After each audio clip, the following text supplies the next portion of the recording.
Mga kapatid, ito po yung part 2 po, no? Sa video po natin na ang pamagat po ay rapture po, no?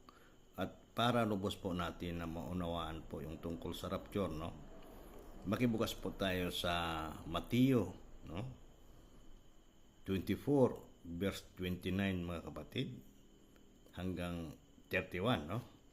So, basahin po natin mga kapatid, no? Ang pamagat po nito, ang pagpaparito ng anak ng tao. Sino yung anak ng tao? Yung ating Panginoong Hesus. Amen po ba? Pagkatapos ng kapigatiang yon, magdidilim ang araw. Tandaan niyo mga kapatid, no? Ang kapigatiang ito, no? Nga nabanggit po dito. Ito yung kapigatian, no? Na daranasin po natin sa panahon po ng tribulation. Tandaan po niyo mga kapatid, no? At hindi magliliwanag ang buwan, malalaglag ang mula sa langit ang mga bituin, at mayayanig ang kapangyarihan sa kalawakan. Verse 30, mga kapatid. Pagkatapos ay dilitaw sa langit ang tanda ng anak ng tao, at manangis ang lahat ng bansa. Makikita nila ang anak ng tao na nasa alapa, dumarating na may dakilang kapangyarihan at malaking karangalan. So, ibig sabihin mga kapatid, sa panahon ng rapture, makikita po natin, no, ang ating Panginoong Hesus, no, sa kalawakan, hayag at lantad po sa buong sanlibutan. No? Ano sabi niya dito? Lulod at manangis po tayo. No? 31. No? Tandaan niyo mga kapatid, ang verse na 31, mababasa ulit po natin yan sa ibang mga verse. No? Sa hudyat ng malakas na tunog ng trumpeta, susuguin niya ang kanyang mga anghel, no? Sa apat na panig ng daigdig, titipunin nila ang mga hinirang mula sa lahat ng dako. So, mga kapatid, no? Makibukas po tayo sa Persa Thessalonian, no? Dito po sa First Thessalonian 4 verse 15, mga kapatid, no? Basahin po natin, no? Ang pamagat po nito ang pagpaparito ng Panginoon, no? Doon po sa Mateo 24 verse 29 ang pagpaparito ng anak ng tao. Amen po ba? So basahin po natin, no? 1 Thessalonians 4 verse 15. Ito ang aral ng Panginoon na sinasabi namin sa inyo, no? Pagpaparito ng Panginoon, tayong mga buhay ay hindi mauuna sa mga namatay, no?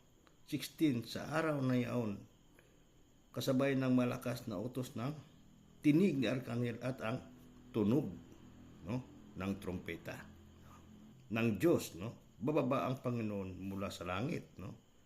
Bubuhayin muna ang mga namatay nananalig kay Kristo, no?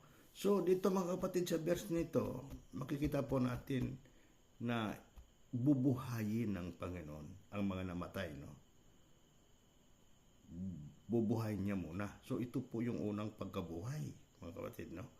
Sa verse 17, pagkatapos tayong mga buhay pa ay titipunin niya sa ulap at isasama sa mga binuhay upang salubungin sa papawirin ang Panginoon, na sa gayon makapiling niya tayo magpakailanman, no?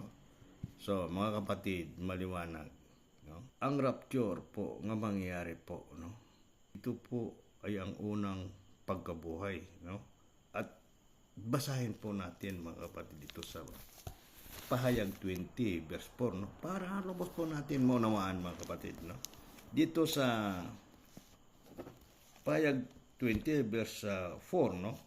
Nakakakita ako ng trono at ang mga nakaluklok doon ay binigyan ng karapatang humatol, no?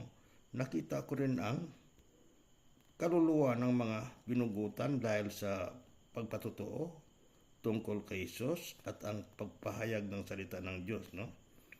Hindi sila sumamba sa halimaw o sa larawan ito, no? Ni tumanggap man ng tatak ng halimaw sa kanilang noo o kamay, no? So dito mga kapatid, no? Sa verse nito, nagpapakita ito mga kapatid na tapos na po yung tribulation, no? Kung bakit mga kapatid, ayon po sa sulat po dito, hindi po sila sumamba sa halimaw o nagpatatakma lang po sa kanilang kamay o noo, no? Amen po ba? Dito po sa 20 verse 5, no? Ito ang unang pagbuhay sa mga patay, no? Bubuhayin ang iba, no? Pang mga patay pagkaraan ng 1,000 taon. So ibig sabihin mga kapatid, katulad po sa binasa po natin kanina, no? Sa 1 Thessalonian, no? For verse 16 kung saan binuhay po ng Panginoon ang patay upang makasama po, no?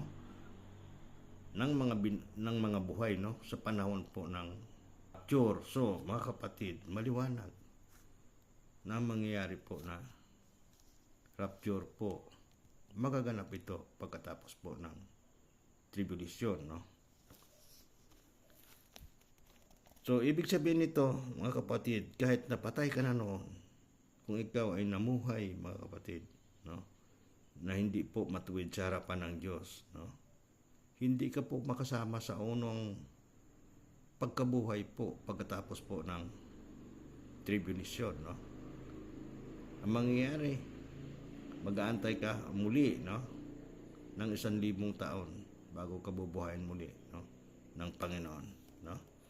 So dito po sa verse 6, mapalad, no, at pinagpalang lubos ang mga nakasama sa unang pagkabuhay, no, sa mga patay.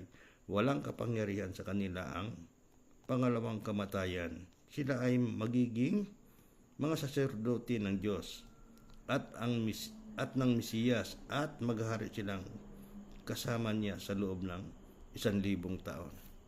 So mga kapatid, maliwanag, no, na ang rapture po mangyayari po pagkatapos po ng tribulation, no?